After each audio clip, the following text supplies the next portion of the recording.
Ordinary time in the church calendar has nothing to do with the humdrum, the everyday. It refers to the fact that we use ordinal numbers, first, second, third, to count the weeks. Though this is right from a historical and linguistic point of view, the fact of the matter is that we really are in a humdrum, everyday period of the year. Christmas is past, Lent and Easter are weeks away. We're in a same old time when nothing dramatically different goes on in the worship of the church. It is the most important time of the year. John the Baptizer said, "I myself did not know him, but I came baptizing with water for this reason, that he might be revealed to Israel." In other words, John's whole vocation was meant to point to Jesus. But when Jesus was actually standing right in front of him, John didn't recognize him.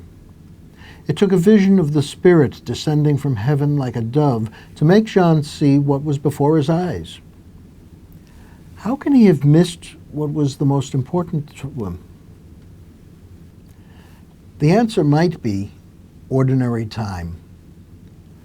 John was going about his business, doing what he always did.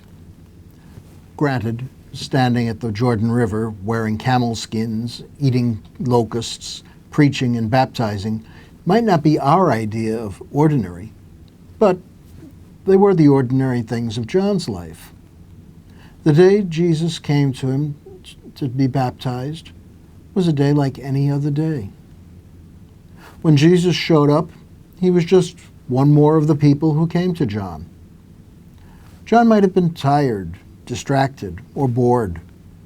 He was not alert.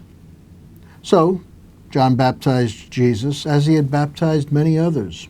Nothing special, just the ordinary. Why should it have been otherwise?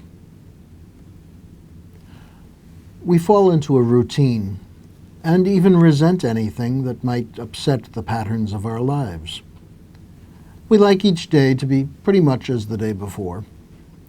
We neither want nor need surprises. We like to live in ordinary time.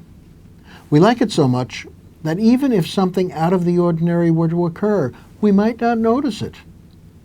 Jesus came to John to be baptized, and John did not notice. But the ordinary times of my life are not necessarily enemies. It was in his ordinary time, after all, that John met Jesus.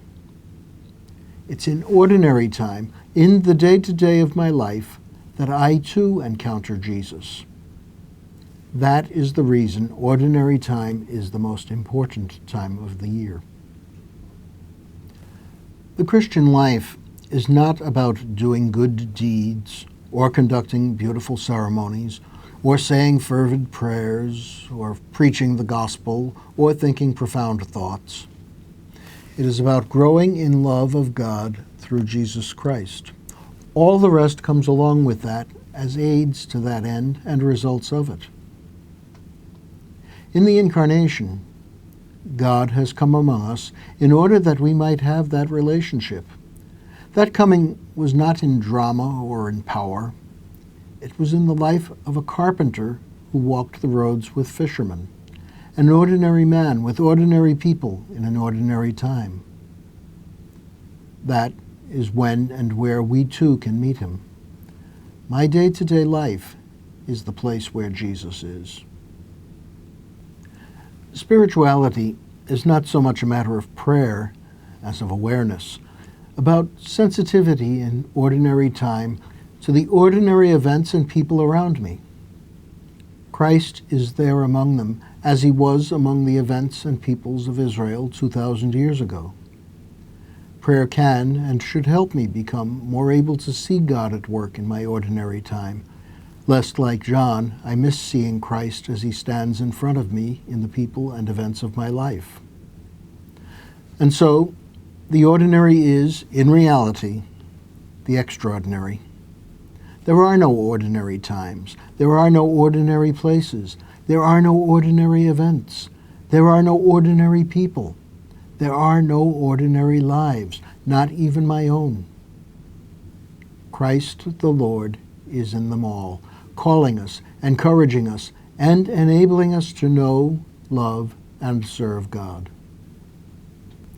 There is then no need to search for God.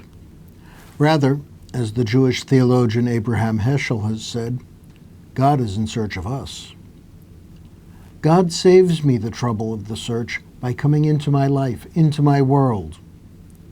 Meeting Christ is the most ordinary thing there is. I can't avoid it, only ignore it.